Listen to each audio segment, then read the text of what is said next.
Time right now to bring in Pat Pagano at our tri-state forecast. Well, Pat, we had the luminaries pushed off till yesterday, and Sharon, the Sharon Green is just a huge, big green, Pat. They had over 1,000 luminaries on the green. Wow. And people But it worked out, right? Yeah, beautiful. People donated $10, and they got to put a name of a loved one or someone who passed away.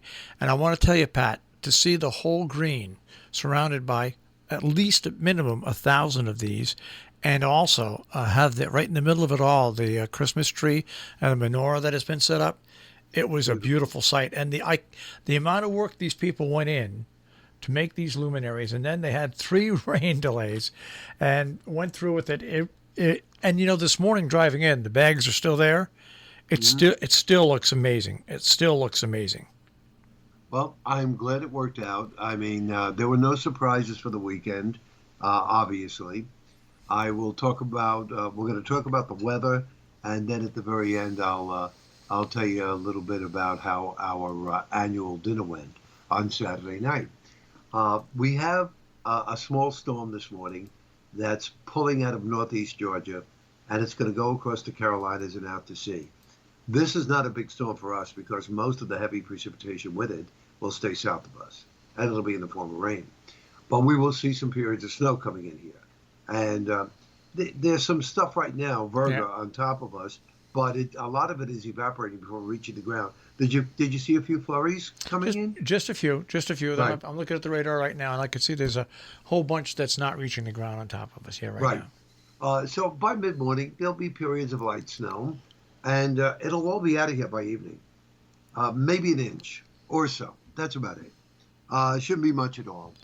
And highs will be in the mid to upper 30s. Tonight, with clearing skies, we'll be in the low to mid-20s. And tomorrow will be a sunny day in the mid-30s. Here we go with Wednesday. Now, we told you last week that we were going to enter a stormy pattern this week and next week, and we're still seeing that. The storm that we're banking on for Wednesday night into Thursday right now is moving through the intermountain regions of the west. It'll dip down into the south and then move up to the Ohio Valley and then do a forward pass to a coastal or a nor'easter along the mid-Atlantic coast come Wednesday. So for us, it'll cloud up Wednesday, but snow's not going to reach us till either very late in the day Wednesday or Wednesday night. So most of Wednesday is snow-free, and the high's 25 to 30. Whatever we do get from this storm, most of which will come Wednesday night, and then taper off Thursday morning. And the high's Thursday, 25 to 30. Friday right now, well, we'll call it partly cloudy with highs again, right around the 30-degree mark. So we'll get colder, following the storm. I worked all day yesterday. I worked in the Weather Center, looking at all the different models and tracking all the different models. And I thought that this morning, I said, I'll come in early this morning, and I thought things would be a lot easier. And they're not. Marshall, I'm going to read to you. Now, folks, this is raw data from 4 of our most commonly used computer models. Okay? And this is what I'm reading out to you right now is valid for Northern Connecticut. Northern Connecticut, it has nothing to do with the Berkshires or the Catskills, just as Northern Connecticut. Okay, let's start off with the most robust model, the Canadian model. What does it give us? It gives us 20 inches. Now let's go to the next robust model, which is called, it's only a 84-hour model. It's called the NAM. That gives us 17 inches. Now let's go over to the Euro, 12 inches. And lastly, the model that we poured so much money and research into, the American GFS model, 1 inch. So folks, if I had to use these models this morning and give you a range, I'd have to tell you 1 to 20 inches. And you would say to me, who needs you? I could say the same thing. That is correct. So what's my best guess right now? My best guess right now, I'm definitely thinking a foot. and I'm leaning toward 12 to 15. That's my thinking right now. Okay. Why is there such a discrepancy? I know the answer to that too. 3 out of the 4 models bring this storm system a little bit further north, and as a result, they occlude the system. And when that happens, there's a tongue of warm air aloft that goes over the cold air, and that's where you get a band of heavy snow breaking out. But the American GFS model does not do that. It keeps it further south, and it keeps the heaviest snow further south, and not into our listening area. And that's why it gives us such little snow. I really think it's an error, and I think it's going to change. So I would throw that out right now, and I would just tell all you folks, Wednesday night into Thursday, that is the prime time. That is when travel will become hazardous. Wednesday night into the first half of Thursday, which means, Marshall, Thursday morning, if this forecast works out, you'll probably have a rough time getting to the station, which means you'll probably stay over Wednesday night. Well, I was just going to say, I already have. See, I'm the old time New Englander. I plan for the worst and hope for the best. Yes, I am going to be here Wednesday night. I'm not going to try with my my arthritic knees to plow through to walk through a foot of snow to get to my car and then get in all right, but then have to walk through a foot of snow up a ramp, and so I'm just not going to do that. That's not going to. So I will be spending the night here on Wednesday night. The cats and I will, and I got a special inflatable bed for this year, which inflates up to, it's not on the floor, and when you inflate it up, it's about 36 inches high. Nice. And it inflates with its own pump, so you don't have to do it. And that's already purchased. That's already in the house. My blankets, my pillows are all here. And what I'll do is I'll set it up in the main studio, and every hour and a half or so, once I go to bed, I'll just check and make sure everything's going on all right. So that's already set. That is now, set. of course, should this all change, and I wind up telling you Wednesday, well, Marshall, looks like the GFS model is going to be right. We're not going to get all that much snow. Then you could just go home.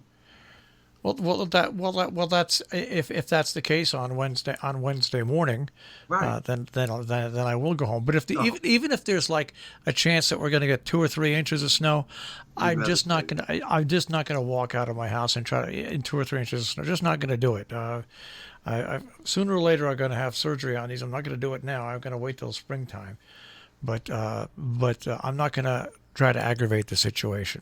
So I agree. Yeah. So we'll be keeping you posted on this, folks, and can tell you that our annual dinner party started out. They invited 16 people. I told you Friday we were down to 12. Yeah. By Saturday we were down to 9. So it was 9, 5 of which is our little crowd right here. Yeah. Which we stay with, and hang out with on weekends all the time. So there was only 4 that traveled up from Long Island. So it was a very low-key dinner, but as usual, Marshall, soup to nuts. Started off with antipasto and Italian bread, went over to homemade manicotti.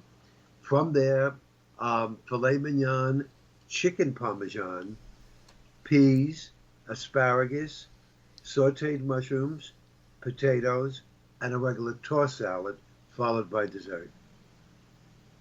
So it was some dinner, and everybody had a nice time. Quiet, though. It was extremely quiet.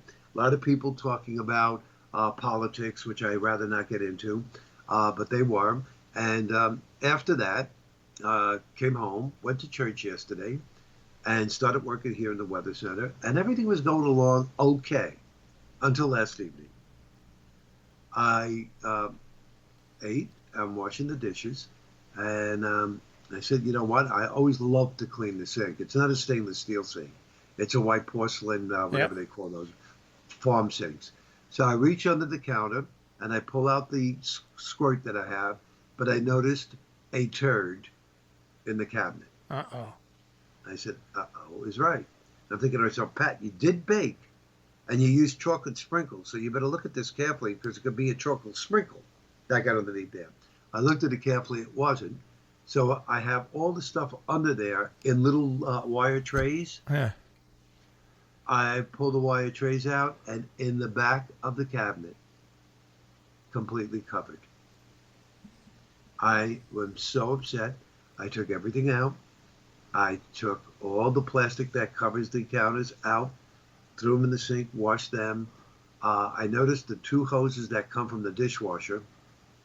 I had not put copper mesh wire in there, so I stuffed those holes because there's no other place it can come from underneath that sink. My sink does not have a plumbing pipe that comes from the ground. It comes from the wall, the side wall, and they were already stuck. So I called the exterminators. They're coming down today. But I'll tell you, Marshall, I don't see any place else except under that sink. So where are they coming in, and how are they getting out? And why aren't they using the rest of the kitchen? Well, because it's a nice covered space that they don't have to worry about. I guess you're right. Yeah. Well, for his protection, I left everything out.